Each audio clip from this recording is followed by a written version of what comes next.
Terpilihnya 9 penyidik jaksa yang pernah bertugas di KPK seakan menjawab keraguan publik atas independensi Kejaksaan Agung dalam mengusut kasus korupsi mantan Jampitsus. Mampukah ke-9 penyidik khusus ini mengusut tuntas 3 kasus korupsi dan TPPU atas tersangka Febri? Kita akan bahas ini bersama mantan Kepala PPATK Muhammad Yusuf dan peneliti Pukat UGM Zainur Rahman. Assalamualaikum semuanya, selamat sore dengan Tifal di sini. Waalaikumsalam, Mas. Selamat sore. Terima kasih semua sudah bergabung dalam diskusi kami kali ini. Mas Zainur, sudah ada tim 9 bentukan Kejaksaan Agung, disebut ini mayoritasnya adalah bekas jaksa KPK. Ini menjadi hal yang melegakan buat Anda atau ini justru jadi bagian yang meredam kritik yang muncul selama ini dari pengusutan kasusnya?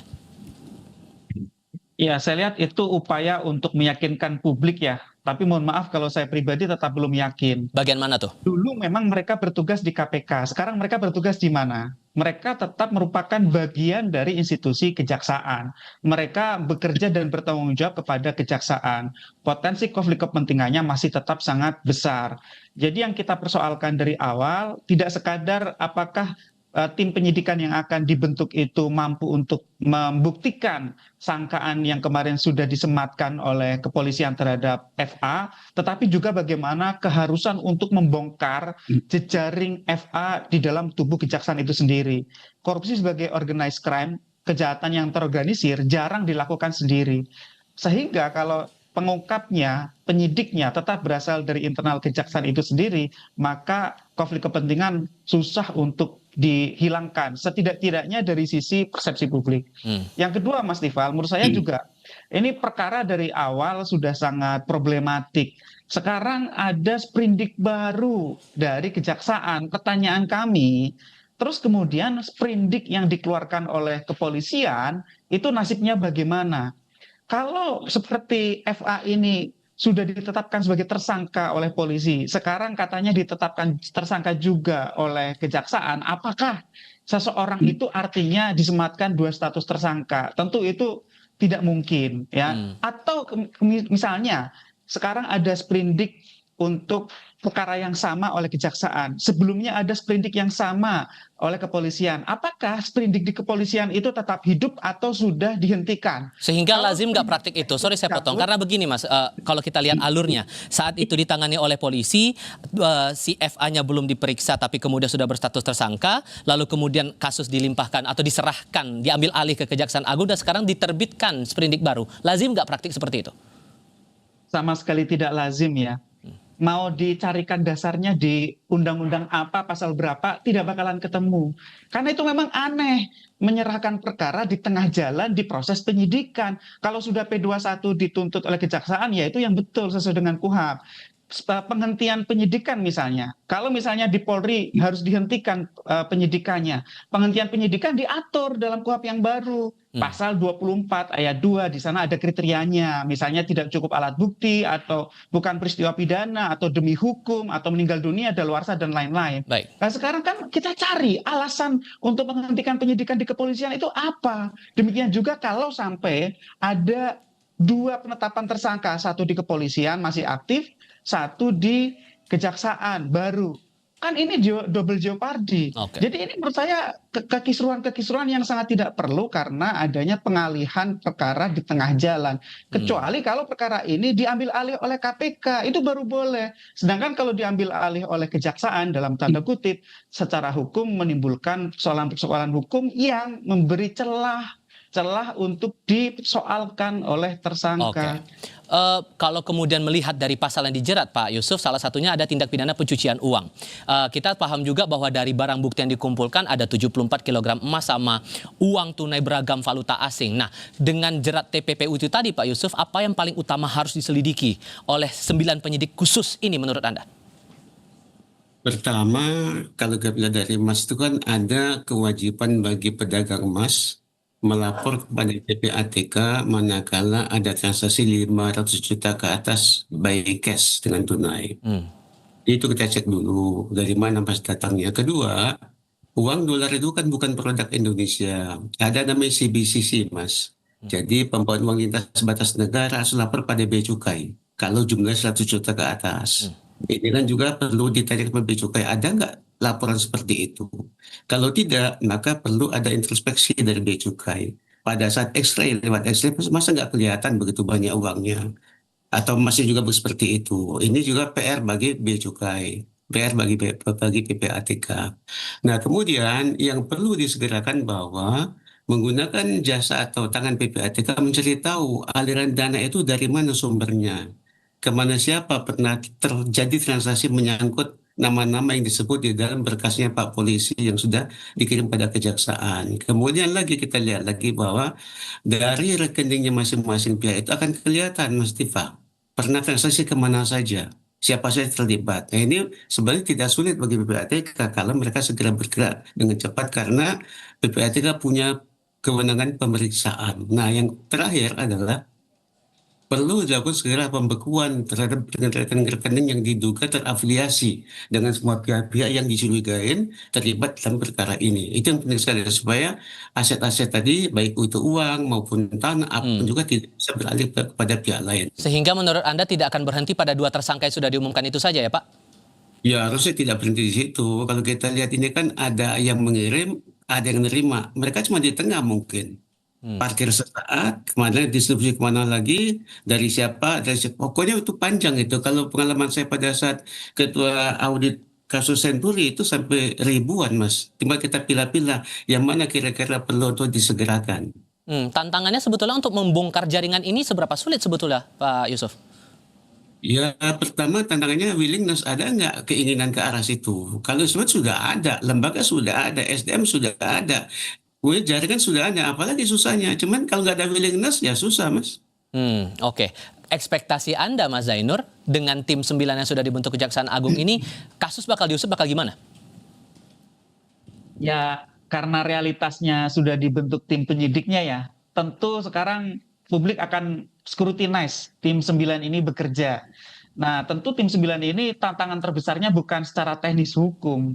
Kalau dari sisi kemampuan mereka di dalam penegakan hukum sebagai penyidik, sebagai penuntut umum sama sekali tidak diragukan. Ini kan JPU senior ex KPK ya. Dulu mereka di KPK bertahun-tahun. Bahkan saya masih ingat nama-nama itu gitu ya. Tetapi kan bagaimana kemudian mereka harus benar-benar bekerja ya dengan sungguh-sungguh dan mampu melawan segala bentuk kanan. Ya, ini kan tantangannya bagaimana mengungkap jejaring di internal institusinya sendiri. Dan itu tidak akan mudah. Kemungkinan akan bertemu dengan ex atasannya, koleganya, bawahannya, akan bertemu dengan teman-temannya. Itu adalah tantangan-tantangan yang tidak mudah sehingga memang ini butuh pihak lain. Idealnya diambil alih oleh KPK, tapi kan itu sepertinya tidak mungkin terjadi ya untuk konteks saat ini. Maka supervisi dari KPK itu juga sangat dibutuhkan. Termasuk pengawasan dari sisi DPR RI untuk memastikan bahwa proses ini berjalan itu juga perlu. Tetapi setidak-tidaknya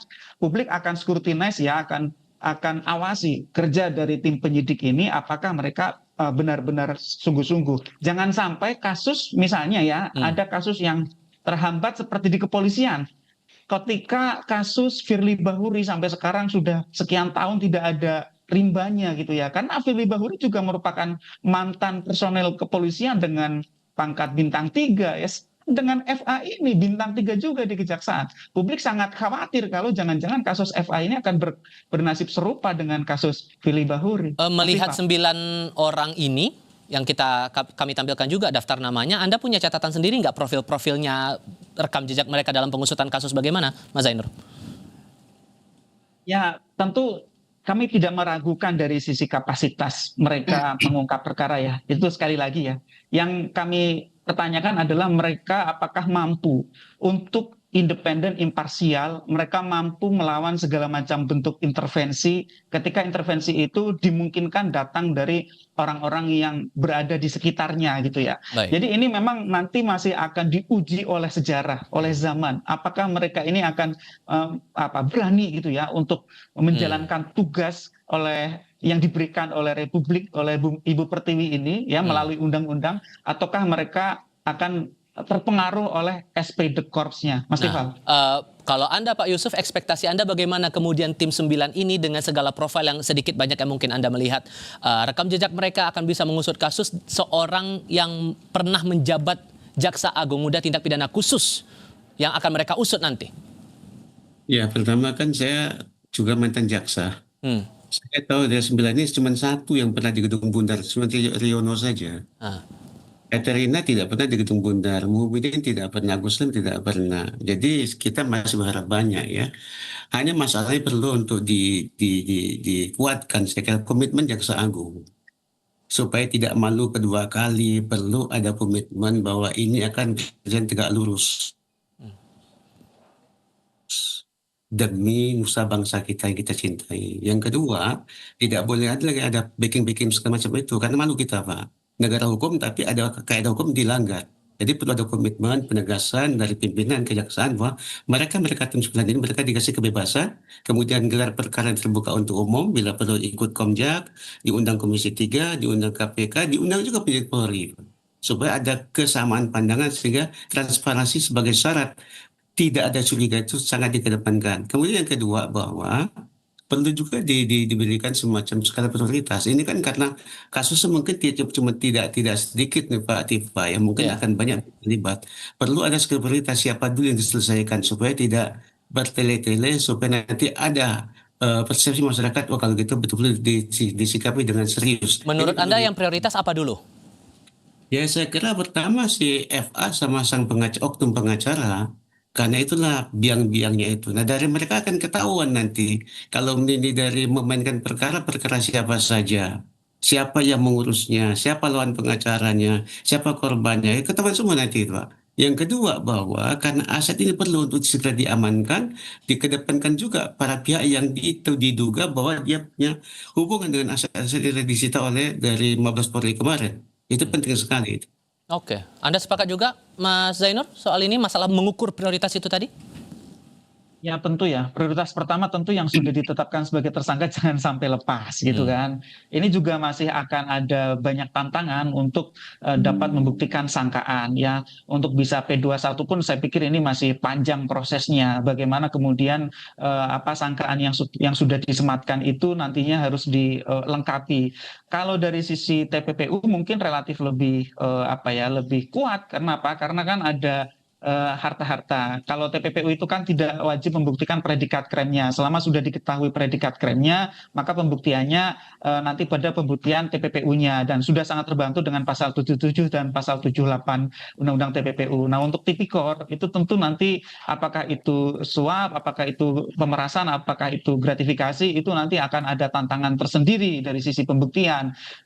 Kasus apa ya, dan kemudian siapa yang memberikan, berapa jumlahnya, di mana kesepakatan tentang apa, dan seterusnya begitu ya. Itu kan harus dibuktikan semua. Tentu sekarang semua harus bekerja dengan waktu. Misalnya untuk mengamankan alat-alat bukti ya, meskipun alat bukti sebagian sudah dilakukan penyitaan, tetapi kan masih butuh alat-alat bukti tambahan yang lain gitu kan. Misalnya terkait dengan komunikasi digital ya, komunikasi digital itu sangat penting di dalam pembuktian perkara suap ya. Kenapa? Karena semua komunikasi manusia modern itu biasanya menggunakan digital, meskipun misalnya dienkripsi atau menggunakan device tersendiri atau disamarkan, tetapi kan kalau bisa diamankan komunikasi digital tersebut, semua bisa diretrieve, bisa dipulihkan untuk bisa dilacak kembali, diperlihatkan bagaimana komunikasi di antara para pihak itu. Kalau hanya berbasis kepada barang-barang yang telah disita, misalnya bentuk emas atau dalam bentuk uang, tentu di situ kemudian masih akan ada kesulitan, masih akan ada tantangan untuk Baik. membuktikan dalam konteks apa emas dan atau uang-uang itu diperoleh, dari siapa emas-emas itu diperoleh. Nah, ini bagaimana secara cepat juga ya penyidik harus bisa segera mengamankan barang-barang bukti yang terkait dengan pidana, juga yang paling penting dari sisi komunikasi digital. Dan saya pikir ini kan tidak berurusan dengan orang biasa, Mas Tifal. Ini berurusan dengan orang yang sangat paham hukum. Yeah. Semua pihak ini kan pendekar-pendekar hukum sedang berhadapan gitu ya. Nah, ini kemudian akan uji mekanik gitu, Mas Tifal. Tantangan yang dirasa juga sama menurut Anda, Pak Yusuf? Singkat saja, Pak. Kalau saya pikir kalau dari segi hukum mereka jago-jago hukum, paham. Cuman intervensi saya yang perlu diantisipasi. Kemudian lagi kebebasan para jaksa 9 orang ini perlu dikedepankan, dijaga. Kalau mereka bisa bebas, ada komitmen dari pimpinan, saya kira ini tidak terlalu sulit. Tapi kalau intervensi itu bahaya, Mas. Kan misalnya ada penggantian tim atau nanti ada ancaman-ancaman dari karier sebagainya, itu yang perlu dikedepankan. Kalau seandainya bebas dari intervensi, komitmen pimpinan juga tinggi, saya kira insya Allah bisa cepat ini. Oke, Pak Yusuf, Mas Zainur, terima kasih banyak sudah berbagi pandangan bersama kami kali ini. Sehat selalu semuanya, selamat sore, Assalamualaikum. Terima kasih Mas Tipa. Waalaikumsalam warahmatullahi wabarakatuh. Audrey Chandra akan melanjutkan program ini usai jeda dengan berita mancanegara. Amerika Serikat menyatakan telah menyelesaikan gelombang serangan udara terbarunya ke Iran. Pejabat Iran menyebut